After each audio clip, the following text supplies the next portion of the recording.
Hello everyone, welcome to Vardhaman College of Engineering. Myself Dr. Ramesh, working as Assistant Professor, Department of Chemistry. In this video, we are going to discuss classification and applications of alloys. In this video, we are going to discuss classification and applications of alloys. First of all, I would like to discuss with you the definition of alloy. Definition of alloy.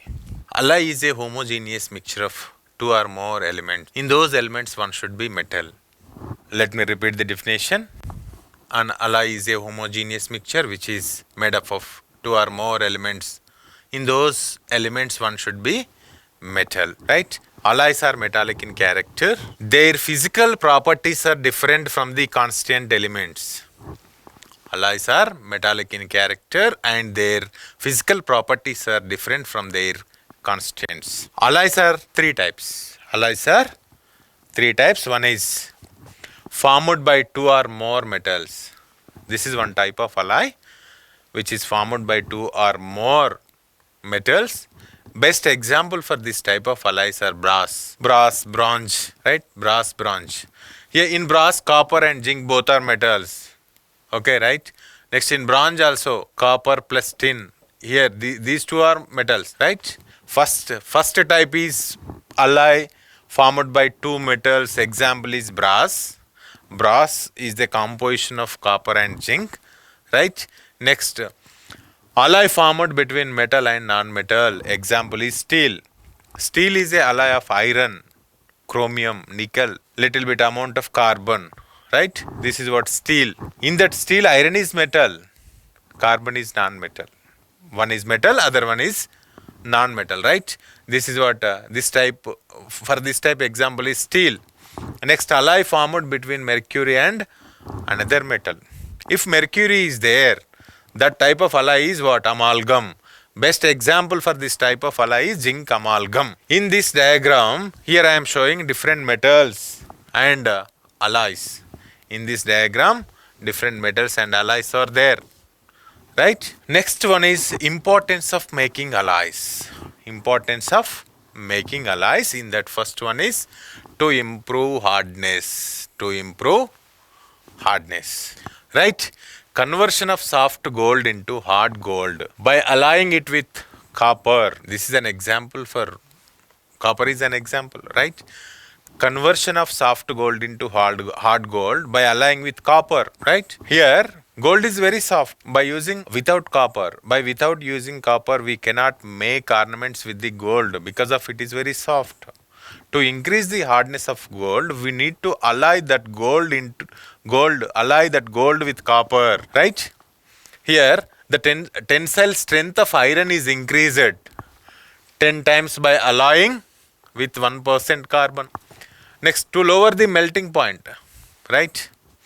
Melting point of the solder is 183 degrees centigrade. That is less comparing with the constant metals. In solder, constant metals are lead and tin. Here, lead melting point is 327 degrees centigrade and tin is 232 degrees centigrade. But the alloy which is made by using these two metals, that is solder melting point is 183 degrees centigrade. Comparing with constant metals, alloy melting point is less, right?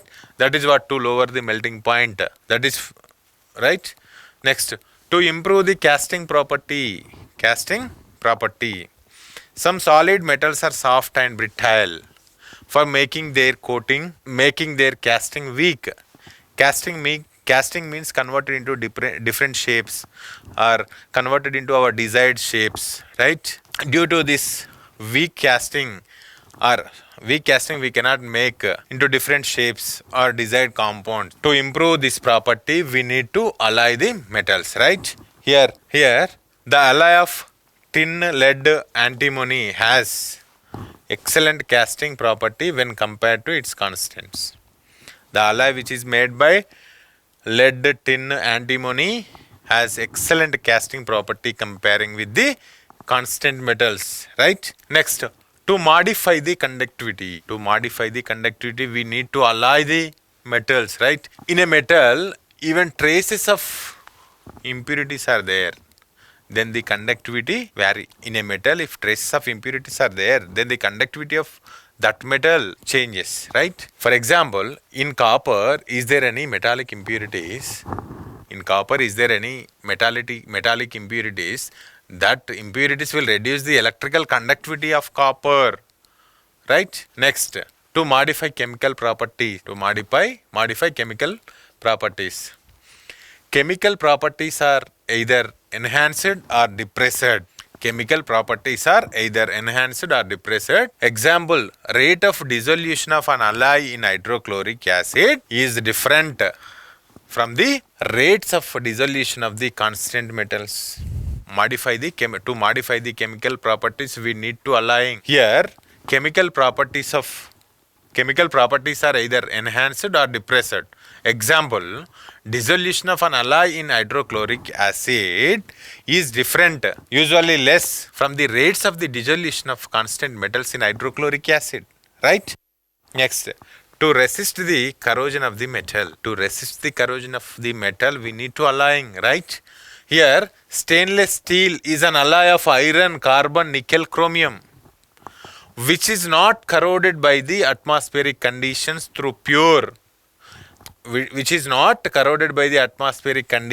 though pure iron easily corrodes in moisture.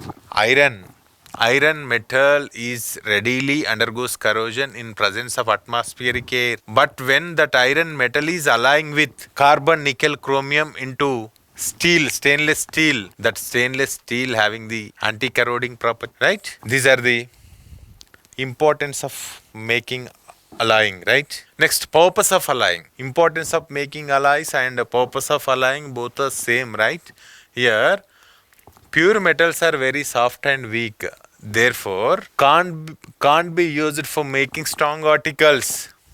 Therefore, allowing them to increase their strength. To increase the strength of the materials, we need to alloy, right? Then, next one. Two or more metals can be mixed in different proportions to produce alloys of desirable character for definite application. For definite applications, we need to make the alloys, right? Next one. Alloying reduces the chemical reactivity of metal with acids, and so it is less liable to corrosion, right? Next one, the use of alloys instead of expensive pure metals promotes the economic manufacture and use of components. The use of alloys instead of expensive pure metals promotes the economy of the manufacture and use of components. Alloying enhance or suppress strength and electrical conductivity, rendering an alloy more suited than pure metal for specific applications. Is there any specific applications with the particular alloy or particular metals? We need to convert those metals into alloys to get the specific applications, right? Alloying can enhance or suppress the strength and electrical conductivity, rendering an alloy more suited for pure metal for specific applications, right? These are the points which are covered under purposing of alloying. Next, types of alloys. Here, based on the iron metal or based on the iron as a constant, alloys are classified into two types. One is ferrous alloys. Ferrous alloys contains iron as a major constant, right? Here, this type of alloys, examples are stainless steel, alnico, and nichrome. These three are best examples for ferrous alloys. In these alloys, iron as major constant. In stainless steel, iron, chromium, nickel, little bit amount of carbon also there, right? Next, non-ferrous alloys. Non-ferrous alloys do not contain iron. In non-ferrous alloys, there is no iron, right? Best examples for non-ferrous alloys are solders. Solders are lead-based solders, lead-free solders, and solder alloy. Solders are lead solders, lead-free solders, solder alloy. Next, brass. Brass is a composition of copper and zinc. Next, bronze. Bronze is a composition of copper and tin. This is what classification or types of alloys based on iron as a major constant. One is ferrous alloys, second one is non-ferrous alloys. For ferrous alloys, examples are stainless steel, alnico, nichrome. Non-ferrous alloys, solders, brass and bronze. Next. Next one, stainless steel, which is comes under what? Ferrous alloys. Ferrous alloys. Stainless steel is a stainless steel composition is in stainless steel. Chromium is 14 to 18%. Nickel 1 to 8%. Carbon 0.15 to 1.8%. Iron is 84%. This is the composition of stainless steel. Let me repeat. Stainless steel is comprises with chromium, nickel, carbon and iron with these percentages. Right? Next, properties of stainless steel. Stainless steel shows corrosion resistance. The 10.5% of minimum chromium content makes steel approximately 200 times resistance to corrosion than steel without chromium. If the chromium is there in that steel, it can enhance the corrosion resistance 200 times than without chromium in stainless steel. Right? Stainless steel stores high tensile strength, very durable, right? Temperature resistance, right? It can sustain at high temperature and low temperatures, right? Easy formability and fabrication. Fabrication means converted into different materials, right? Next, low maintenance, long lasting. Once put into service, it does not need to be treated, coated or painted, right? Low maintenance cost for stainless steel, right?